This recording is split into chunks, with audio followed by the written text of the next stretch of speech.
अस्सलाम वालेकुम viewers, kitchen with Naveed में खुश आमदीद। उम्मीद करता हूँ आप सब खैरियत से होंगे। तो आज हम बना रहे हैं मीठी सवैयाँ।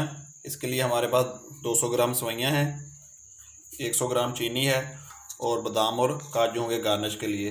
तो आए हैं, चलते हैं चूल्हे की तरफ।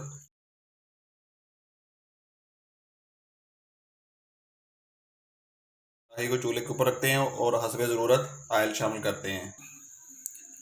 आए वीवर्स, कढ़ाई में ऑयल शामिल करते हैं हस्बे ज़रूरत। अगर ज़रूरत हुई तो हम फिर और इसमें ऐड कर लेंगे।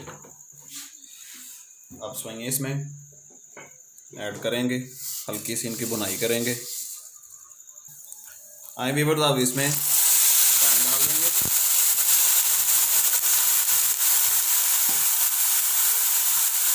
साथ ही इसके चीनी शामिल कर देंगे।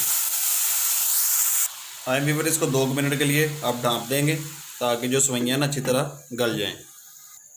आए वीवर, 2 मिनट हो गए हैं। अब इसको एक दफ़ा उठा के देखते हैं। अल्हम्दुलिल्लाह वीवर, सवैयाँ हमारी अच्छी तरह गल चुकी हैं। तो ये बिल्कुल अल्हम्दुलिल्लाह तैयार हो गई हैं। तो आपको ऊपर से इनको बादाम से और काजू के साथ हम गार्निश कर देंगे। मैं उम्मीद करता हूँ कि आज की जो रेसिपी है आपको ज़रूर पसंद आएगी। वीडियो अच्छी लगे तो दोस्तों के साथ और फैमिली मेम्बर के साथ ज़रूर शेयर कर दें। और जो हमारे चैनल पे नए हैं, काइंडली वो हमारे चैनल को सब्सक्राइब कर दें और घंटी वाले बटन को ज़रूर दबा दें ताकि हर आने वाली वीडियो का नोटिफिकेशन टाइम पे आपको मिल सके। तो कमेंट्स ज़रूर किया करें और आने वाली वीडियो तक आपसे ज़्यादा चाहेंगे जी। अल्लाह हाफिज़। अल्लाह पाक हम सबका हामी नासिर।